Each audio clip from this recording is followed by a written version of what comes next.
how's everybody doing? Great to be learning with you on a Sunday night. Let's light up the darkness. Who's in the house? Ella says shalom. Marjorie in Virginia. Aoife in Florida. Chaim in Florida. Excuse me. Paul in the Great Northwest. Bill in Mid-Missouri. Bella in Florida. Shandora in the Bronx. Karen in Northern California. Joe in the Inland Empire. Welcome, everybody. Our daf is page 52 here in Tractate Bava, Kamma, the 21st volume of the Talmud. We picked this up on 51b.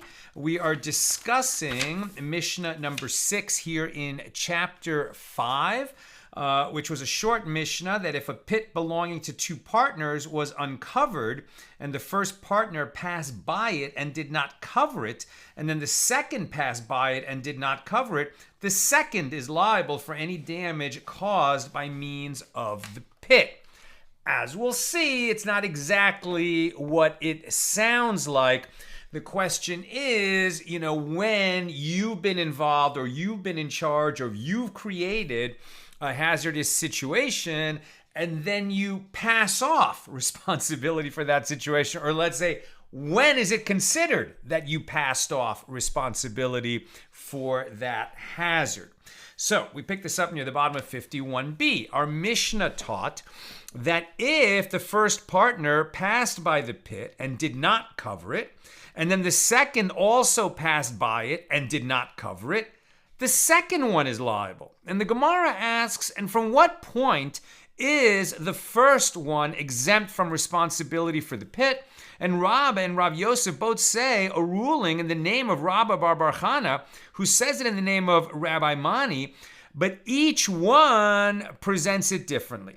One of them says from the time he leaves the other partner using it. And one says the first is absolved of responsibility only when he conveys to him his bucket with which he will draw water from the pit. So it's not just that both of them dug a pit, left it uncovered. It was a total hazard. One of them walked by it, didn't cover it. And then the other one walked by it and didn't cover it. This is much more about one of them was involved with it. And then he left because the other one came up and he had a reasonable expectation that the second one would cover it when he was done and not leave this gaping hole in the public domain where people or animals could fall into it. Now, how exactly does one convey responsibility to the second? Let's see. So the Gemara notes, this dispute is like a dispute between Tanaim, the rabbis of the Mishnaic period, as it is taught in a baraisa with regard to one who draws water from a cistern. And his friend comes and says to him, leave me and I will draw water. So the first person leaves the second while the second is using the cistern. So now the first one is exempt if he did not cover it. And Rabbi Eliezer ben Yaakov says the first person is not absolved of responsibility until the time when he conveys his bucket to the second person. So it's not just that you saw that the second one was involved with it, but rather you actually handed off the bucket, which would have been used to cover the cistern, and you handed it to the or at least it would have been used in the action of drawing water from the cistern, and you handed that to the second one. So, okay, now you're not responsible. And it's almost like, when we were in grade school and during recess. So if you take a game off the shelf, you're responsible to clean it up after you're done. Well, if before you clean it up, somebody says, oh, don't worry, I'll clean it up. Just leave it with me. So can you safely walk away at that point and say, okay, well, he asked me. Or what if he says, just leave it? He says, just leave it. And you understood that as he's going to do the cleaning up for you. But he just meant, just leave it for a second. I want to show you something right there. If the communication was insufficient so that you had reasonable cause to believe that you left someone in charge who's responsible, who's going to take care of covering that pit when it's done. So is it enough that, well, he was involved with it and I left? Or do I have to convey my bucket to him so he's clearly involved and I am not? The Gemara clarifies the dispute. With regard to what principle do they disagree?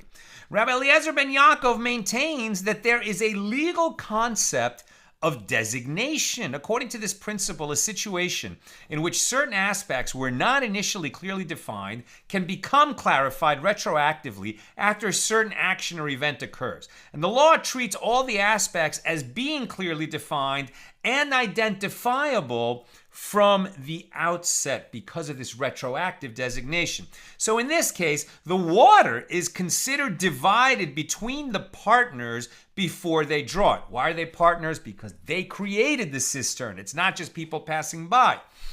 Wait a minute. Right, so the water is considered divided between the partners even before they draw it.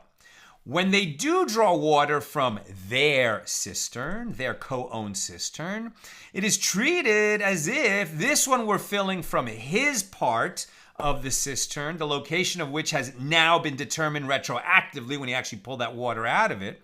And the other one is filling his bucket from his part of the cistern. Therefore, as long as the first partner has not conveyed his bucket to the second, he, as an owner of a defined part of the water, has not absolved himself of responsibility from the cistern.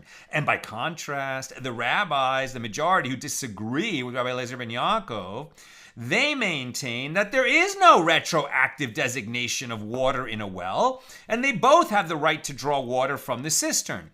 Therefore, as soon as the second partner is left alone to draw water, he is responsible for the cistern and all the water that it contains, even without having the bucket conveyed to him. So Ravina said, and in this regard, they follow their lines of reasoning in an analogous case.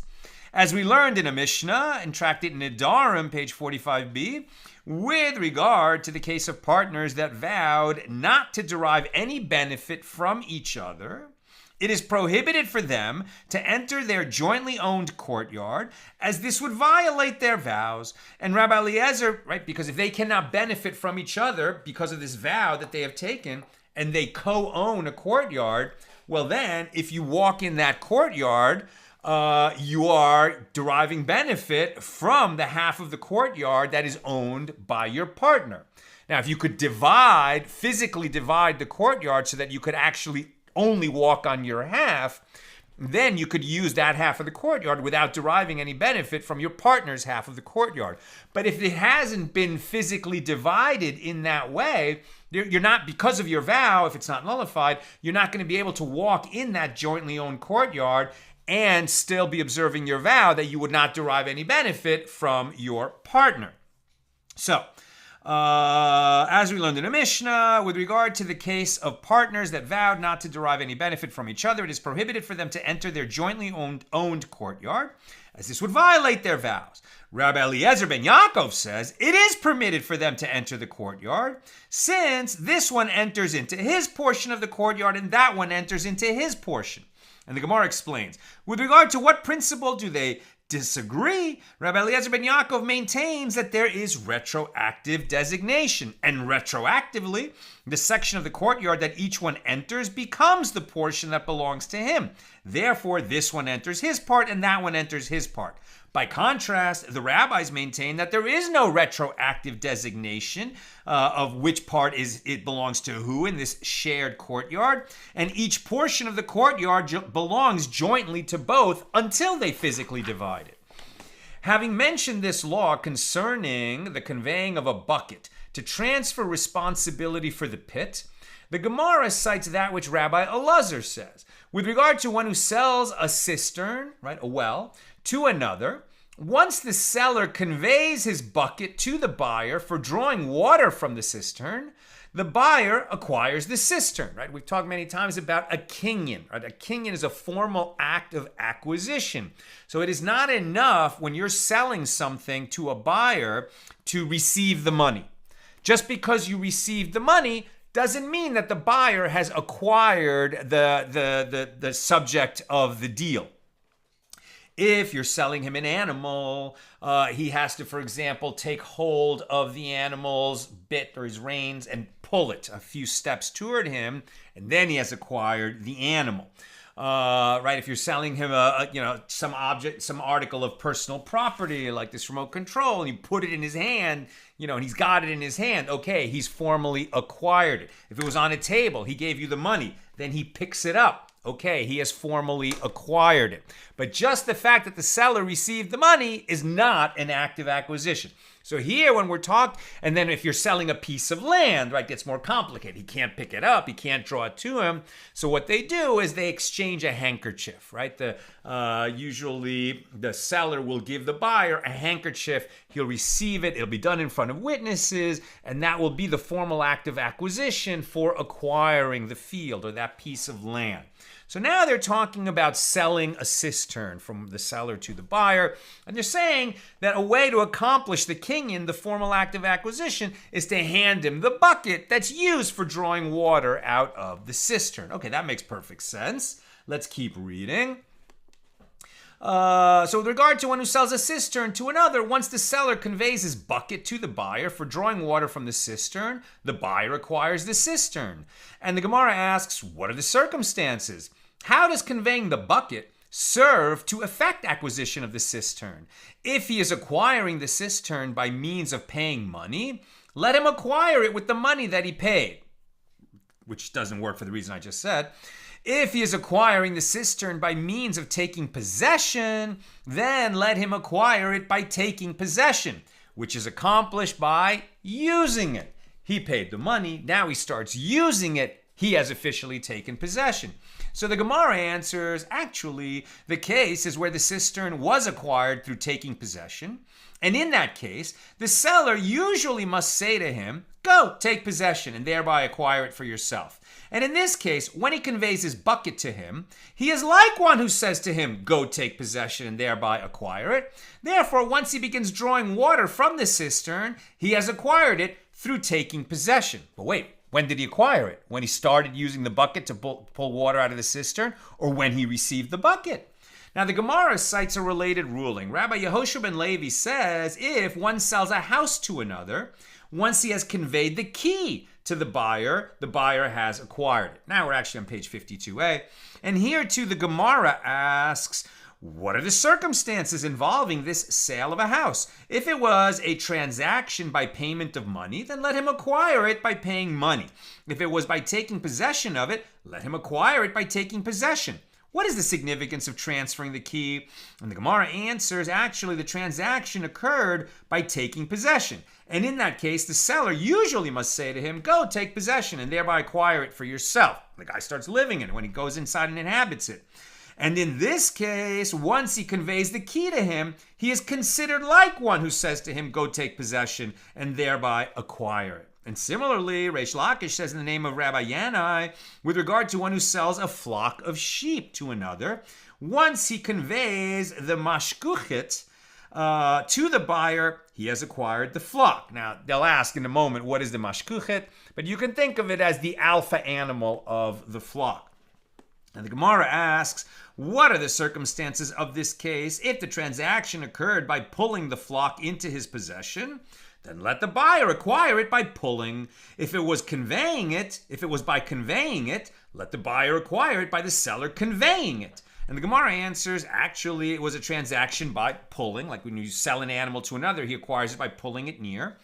And the seller usually would say to him, go pull it and acquire it for yourself. But it's a whole flock, not just one animal. And so in this case, once he conveys the mashkuchet, right, the lead animal, then he is like one who says to him, go pull it, the flock, and acquire it. So the Gemara asks, what is this mashkuchet? And here in Babylonia, in Bava, they translate it as a bell, karkashta, that the shepherd rings and whose sound the flock follows. And Rabbi Yaakov says, no. It is referring to the goat that goes at the front of the flock and that the other goats follow. And the Gemara notes, this explanation of Rabbi Yaakov is similar to that which a certain Galilean taught in the presence of Rav Chisda concerning this goat. When a shepherd is angry with his flock, he renders the goat leading them, lenagada, i.e. the mashkuchet, the lead goat, right? When a shepherd is angry with his flock, he renders the lead goat blind. Similarly, what's being said here is an analogy. Similarly, when God is angry with the Jewish people, he appoints unsuitable leaders for them. And that concludes our discussion of Mishnah number 6. Mishnah number 7. The Mishnah lists several halachas, several laws that pertain to damage classified as pit. In the case of a pit that the first person who passed by covered after using it, and the second came to use it and found it uncovered after the cover fell off or was damaged, and he did not cover it, so then the second one is liable for damage caused by the pit. If the owner covered the pit appropriately, and an ox or a donkey nevertheless fell into it and died, he is exempt because he covered it properly. And if he did not cover the pit appropriately, and an ox or a donkey fell into it and died, then he is liable, right? It's not just that you covered it, it's that you cover it properly. If you covered it properly, you're not negligent and you're not liable if an animal falls in and dies. If you covered it inappropriately, well, then you were negligent, and if an animal falls into it and dies, you are liable. Perfect logic. If a man was digging or widening a pit, and an ox passing by fell forward into it because it was frightened due to the sound of the digging, he is liable. If the ox fell backward into the pit due to the sound of the digging, he is exempt. If an ox and its accoutrement, i.e. the vessels that it was carrying, fell into the pit and the vessels were broken, or if a donkey and its accoutrements fell in and the accoutrements were torn, so then the owner of the pit is liable for damage to the animal, for the damage to the animal that was caused by the pit. But the owner of the pit is exempt from liability for damage caused to the vessels. Why? Because this is explicitly written in the Torah, that one is liable for damage to animals that fall in a pit, but not to vessels and utensils that are damaged in the pit, even if the animal has those vessels or utensils on it when the animal falls in. And if an ox that was impaired by being deaf, or an ox that was an imbecile, or an ox that was very young fell into the pit, the person is liable. The owner of the pit is liable. If a boy or a girl or a Canaanite slave or a Canaanite maidservant fell in, he is exempt. Since there is a Torah edict that the digger of a pit is liable only for damage caused to an animal, right? So when we talked about goring, then the owner of the ox is liable for any damage that the goring ox causes to an animal or a person. But when we're talking about a pit, interesting, you're really only liable when an animal falls in. And why would that be? Because presumably a person has more agency than an animal and could see the pit and would avoid it. Now, this is a surprise. Certainly you can create a hazard that could kill somebody. Does that mean that you're not going to be liable because the Torah is only specifying damage to an animal and not to a person? Hold on. Let's read on. The Gemara, with regard to the first case in the Mishnah, hold on a second.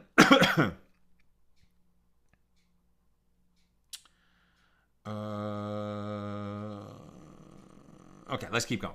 So with regard to the first case in the Mishnah, the Gemara asks, and until when is the first person exempt if the pit is later uncovered? And Rav says he is exempt from liability for the time necessary for him to become aware that the pit has become uncovered. And once this time has passed, if the pit remains uncovered and an animal is injured, then he does bear responsibility, even though he covered it appropriately when he left it. And Shmuel says he is exempt for the time necessary for others to realize that the pit is uncovered and to inform him.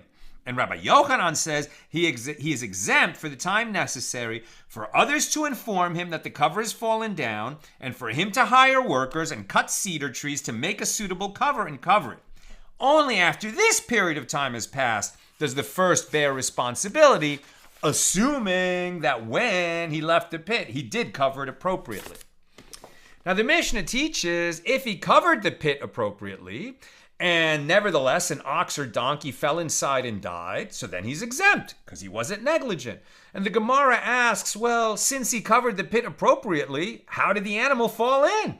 And Rabbi Yitzchak bar Chana says this is a case where the cover rotted from the inside, and he could not have known that the cover was damaged.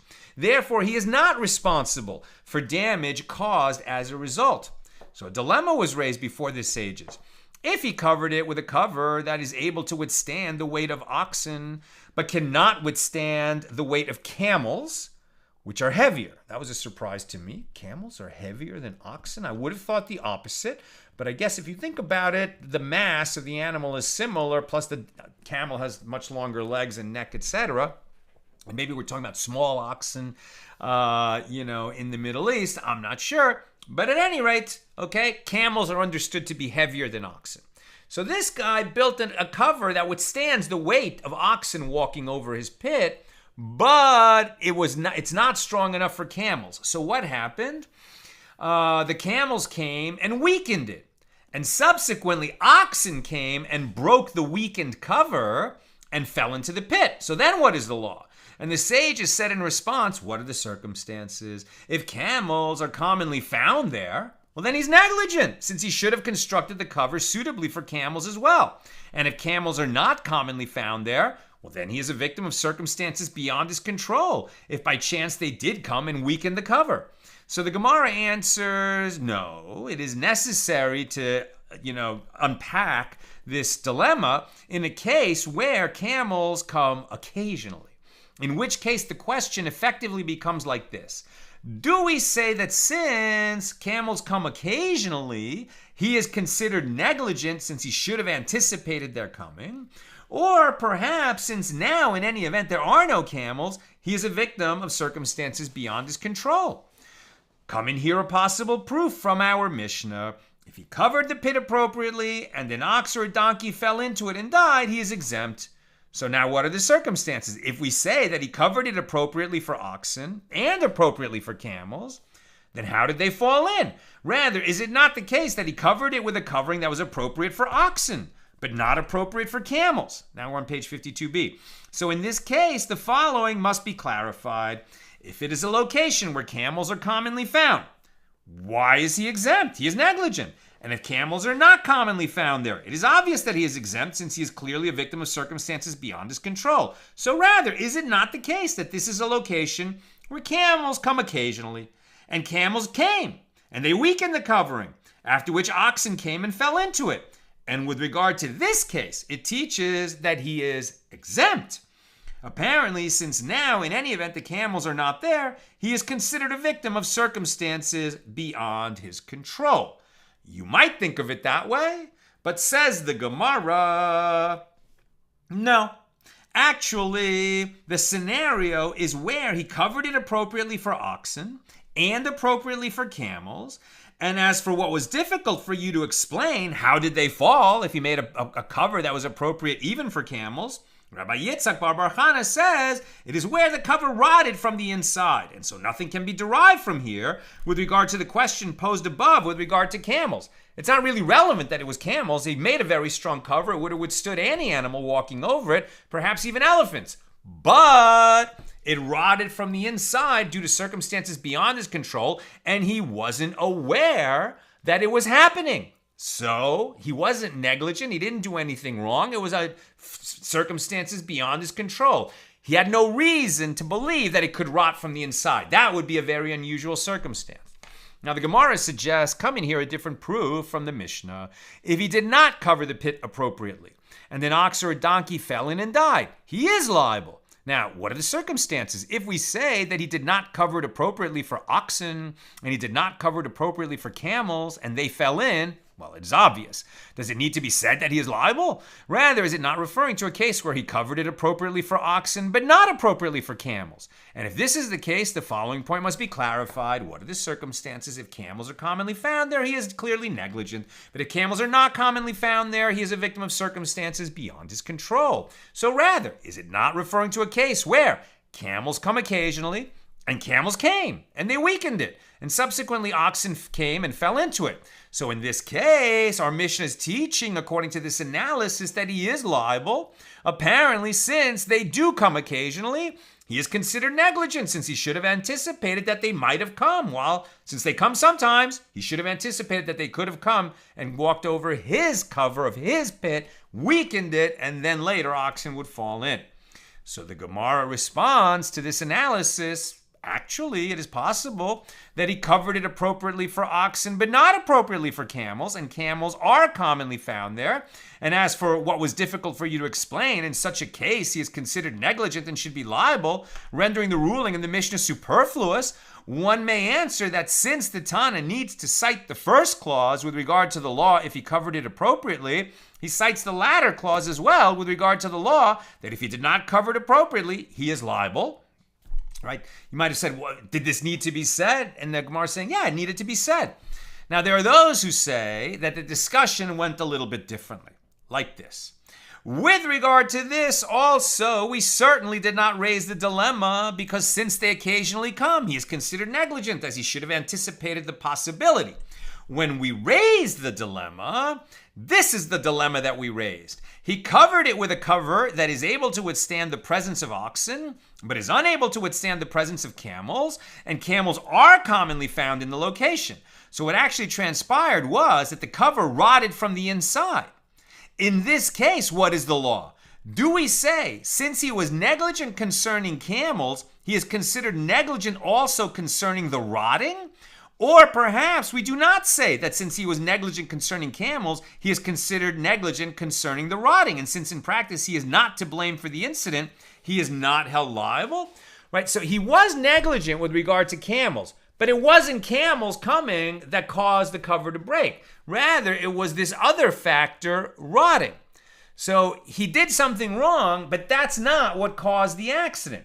Are we going to say that since he was negligent and according to one possibility, camels coming along and walking over it, that therefore, even though it was a different set of circumstances, the cover just happened to rot, which was not foreseeable for him, are we going to say that, well, since he was negligent, maybe somebody could have anticipated that it would rot and he should have made the cover out of steel, but that hasn't been imposed on him as a requirement, right? What was imposed on him is he has to make it strong enough to withstand oxen or camels.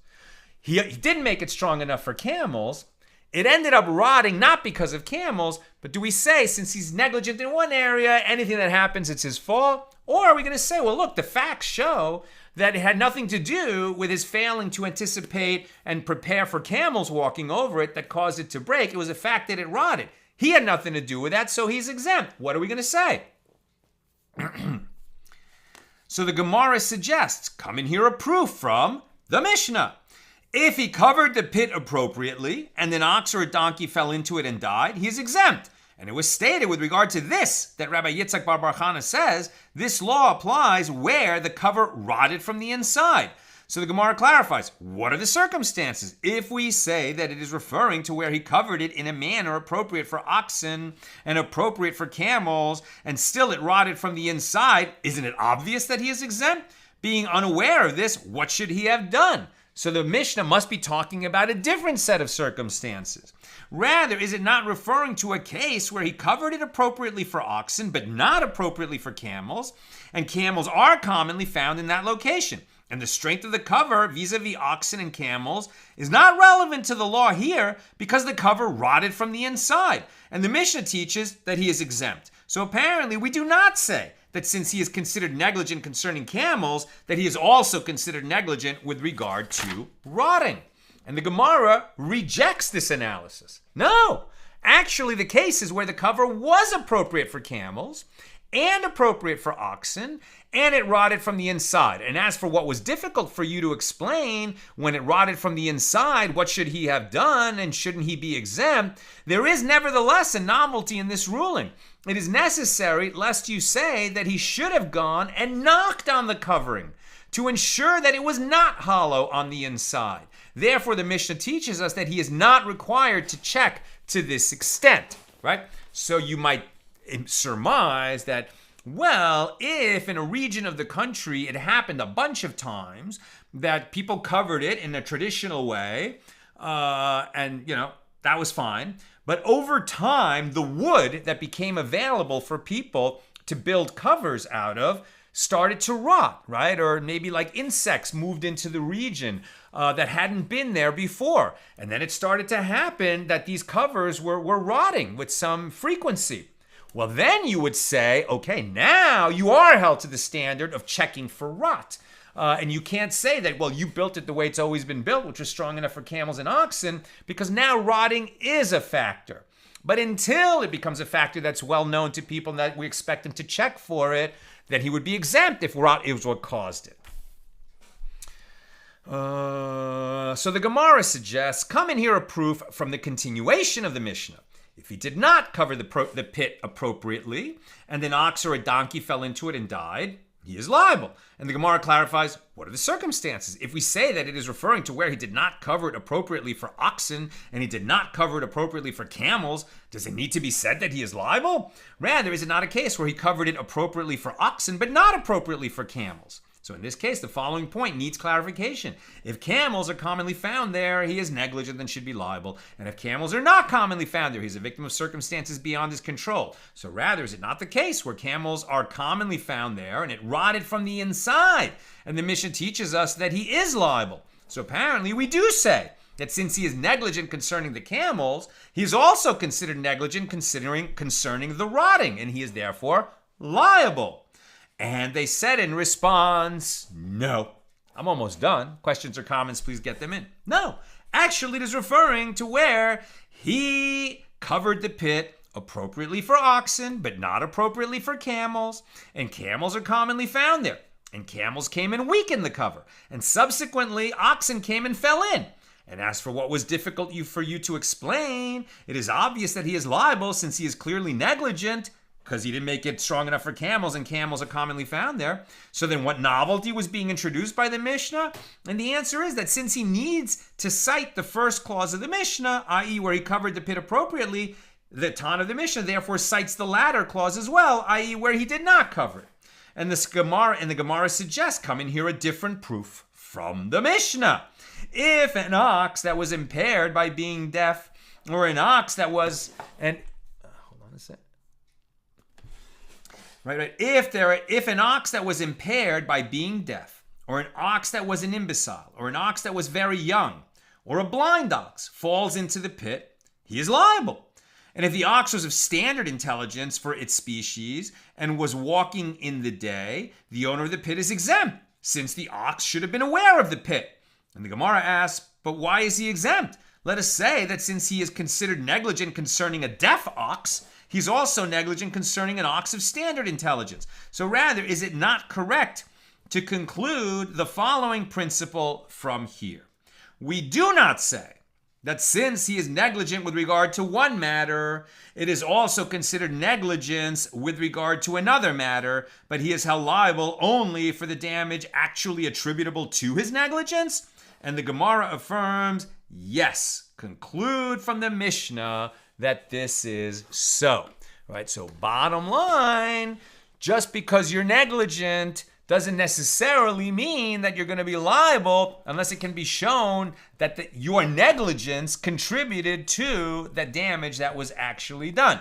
If you were lucky and no damage happened as a result of your negligence, but it happened because of circumstances beyond your control, then even though you were negligent, you might be exempt. But as we've seen, there are other views and that people will argue the matter. So it won't be such a simple case. Okay, Tom, why would you take such a vow to not derive benefit from your partner? Fantastic question. And generally speaking, right, we've seen over and over, the sages want people to abstain from taking any vow because vows create problems, right? When you take a vow, and it's some kind of a vow of abstinence, so you're going to render something that was permitted to you, you're going to render it prohibited. So, right? So God, the beneficent and holy one, the merciful one in heaven, gave you something, right? It's something that is permitted to you in this world, and you're going to say, no, not for me.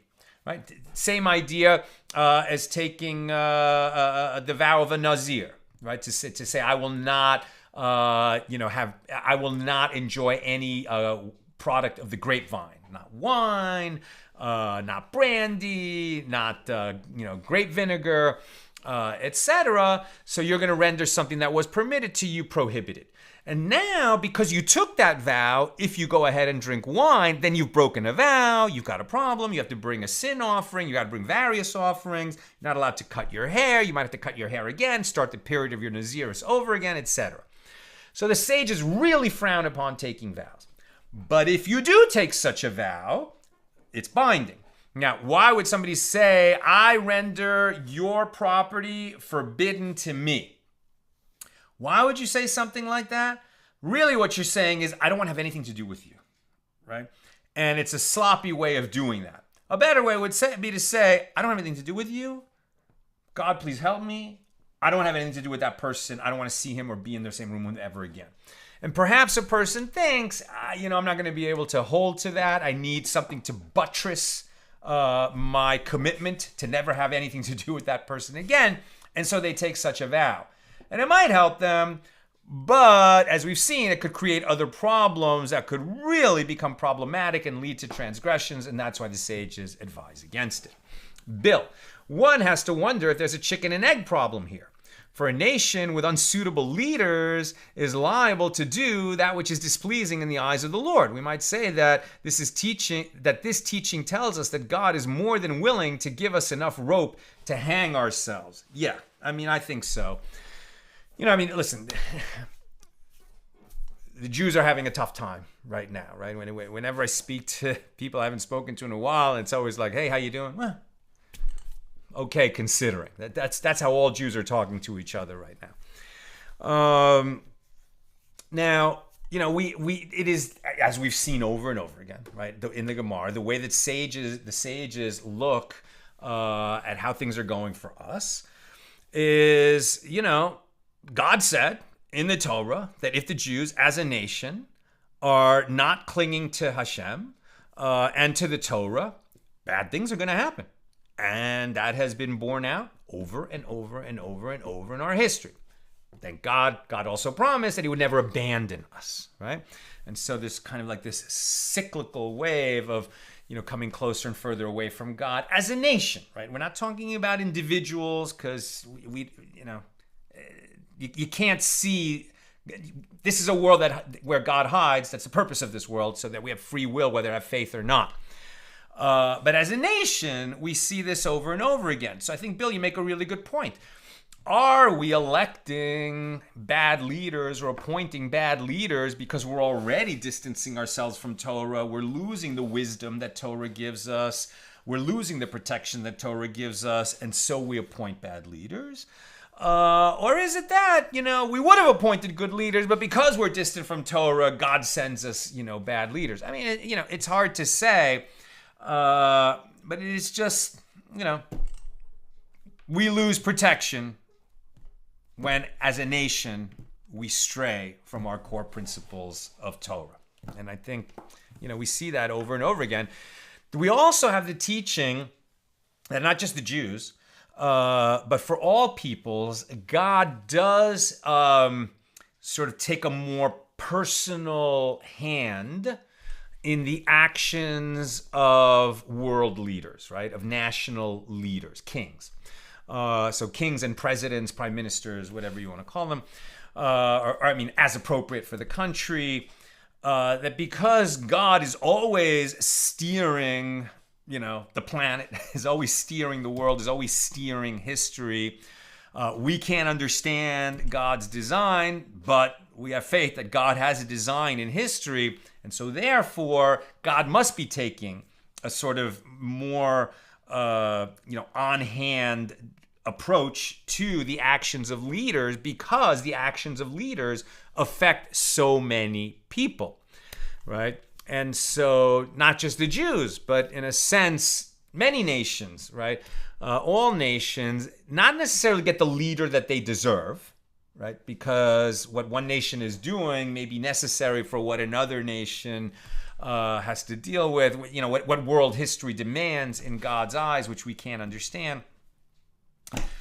But suffice it to say that God, takes a more firm hand in the actions of leaders. And then, I think all people would be wise whenever anything goes right or wrong to examine their deeds and see where they could do better. Right? That is always a good lesson. Finally, Joe, if the pit is covered properly and someone came onto the property and uncovered the pit as an act of vandalism, is the vandal the one held liable?